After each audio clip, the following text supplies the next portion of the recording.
Hi, what a great pleasure to have a fireside chat with Yoel Cheshin. Yoel, you're too shy to tell your family story or your story yourself, so just a little bit research I've done about you. So your family actually, when Israel was struggling at war and there were no medicines around, your family decided on entrepreneurship to start Teva. Yes. And actually brought medicine to Israel, turned out to be a huge business. Yes. Later on, when you decided to go in business, you decided you don't want to be just a regular venture investor, but you want to do impact in the world. And you started actually impact investments from 2B Angels. But you proved to us as the VC community that actually you can do impact and have significant returns at the same time. So Absolutely. as a private VC, I understand that your ARR was outstanding and some unicorns go out of your impact investment.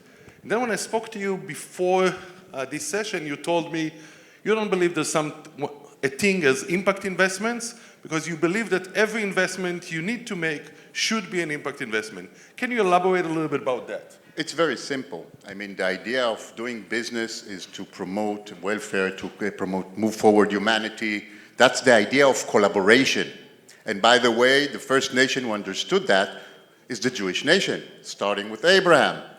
And the fact that we had so many rituals along the Galut for 3,000 years that people did the same thing.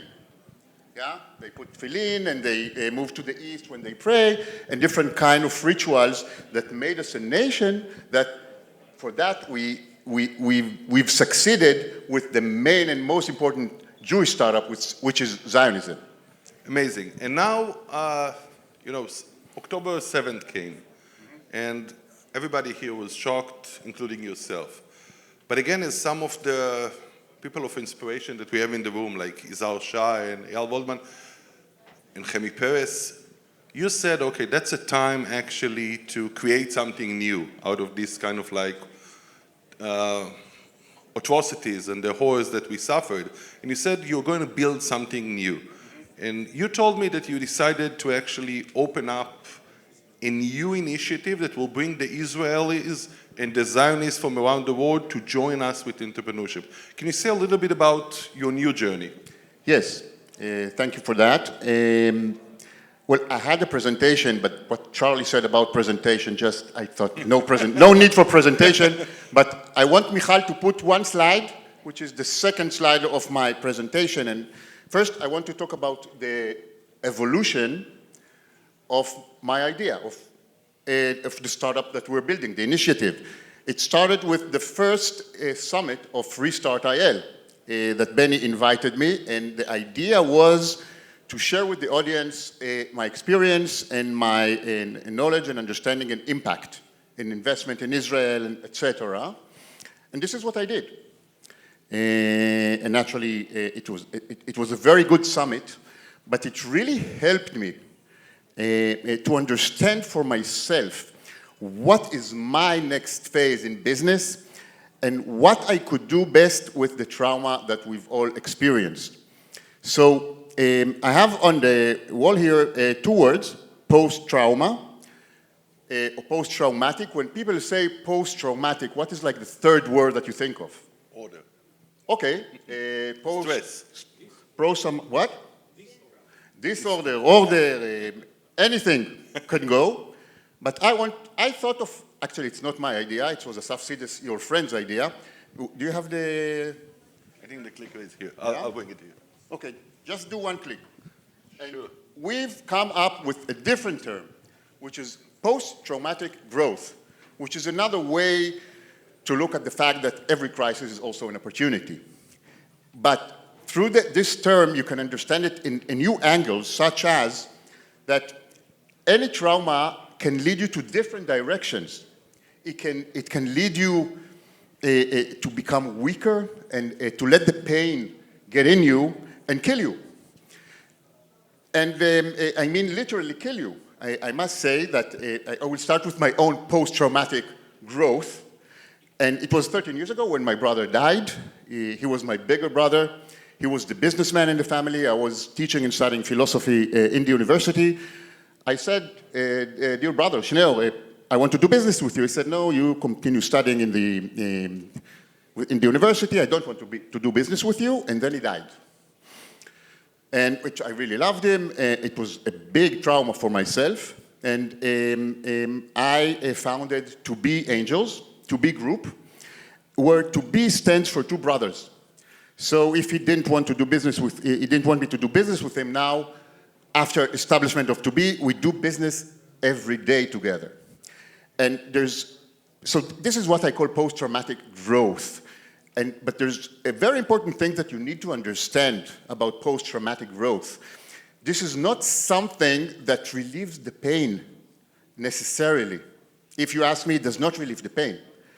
But it gives the pain some kind of meaning that gives you a reason to wake up in the morning and to deal with the pain in a better manner. Well, I think you described it so beautifully, because I was listening to Yizhar Shai and Eyal Waldman earlier, and it says, wow, what inspirational people that actually grow out of pain and trauma and create something, creativity, entrepreneurship. But go back to kind of like your current journey. So when I spoke to you, you said you want to realize for people who want to invest in Israel that it's a time of opportunity. Mm-hmm. And given the fact that so many kind of like deep tech technologies in Israel already get the approval of the chief scientists, so you can actually match their investments and get bonus as a private investor by governmental matching. Yes. Also the ability to go to these deep tech technologies and directly invest. So I understand you open up your investment now for angels and for investors to join you. Thank you for the explanation, but I need to say one more thing about my journey and Yizhar Shai. I came to London, and then I see an exemplar and an example which cannot be better than that to how you create post-traumatic growth. And Yizhar is the father. I must say that, for example, my father, he didn't go through. He didn't take the path of post-traumatic growth. And I think the death of his son led him, he ended his life in many aspects. So seeing Yizhar with all what he did, it's like, wow, whoa. So this is where I came up with the idea that you explained. And I want to share another story in order for people to understand what is the idea behind what I'm doing. So it's true, I want to look, if you look at the globe, and in every place that you have a hub of Jewish people, or Zionists which are not Jewish, or pro-Israelis, those people, we want to build a hub, a community of people that will be our angels, our feet on the ground in the country, for a few reasons. First, we want to build a community of Jewish people around the globe that we can trust, because we all understand what is going on in Israel. The uncertainty is very, put us in an uncomfortable situation. And so we want to find high-net individuals who, not necessarily high-tech people, but people who can be design partners, who will help us in the specific country to move forward the idea. And actually, this also relies on an idea, actually not mine also, it's my mother's and Teddy Kollek's idea in 1967, when Jerusalem was united again. My mother was the head of the Jerusalem Foundation. They built maybe the most successful NGO in Israel ever, where they literally built Jerusalem, yeah? And what she built, beautifully, is the community of Jewish people around the world supporting Jerusalem. So I understand that yes. At this moment, what you're actually pitching, you'll be building a community of Zionists or people who want to support the rebuilding of Israel. You'll introduce them to your portfolio of companies and opportunities in deep tech, your sorting mechanism, and enable them to be part of this journey. And I understand there's also tax incentives currently, and there's the structure to enjoy the governmental benefits. Yes. So it means it's not only to be part of this journey, but it's kind of like unique investment opportunity for them. I call it profitable Zionism. Tzionut im Rivchiyut.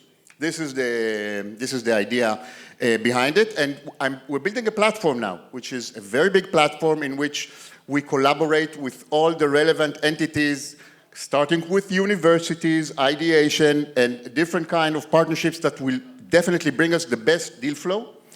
And actually, it's very interesting because in London I was only myself, and now we're 4 people on the ground here that came to the summit. Yes? Amazing. Yeah. I understand that you also have Sharon Azulai, who is a very well-known in Israel for 5-time successful entrepreneur. He was an investor in Bloomberg Capital, and I know that he actually established several companies. I understand that now you bring more and more good people into your journey. Yes, yes, exactly. Sharon, we found out each other not long ago.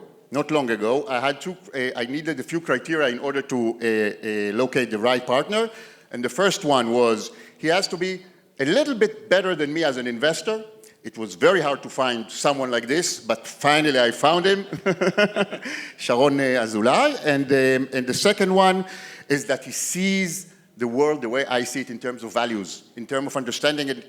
It takes one to know one. You understand it after like 30 seconds that you speak the same language. So I think that together with Sharon and with the rest of our partners, we're going to build a true and very strong and initiative that will lead to successful in Israel, yeah? Thank you very much. Wait, as I said, we're very much focused on the establishment of Israel. No way, how you call it, law finder's fee? You don't have any like carry or any commission for your investments? Commission, No no commission. Okay. No commission, direct in the companies, yes. So what we take from here, Charlie spoke about relationship as investment, you speak about values and community, and it sounds like we're going the right direction with creating community around relationships and values to recreate kind of like the kind of Israel we want. Thank you so much. Amen.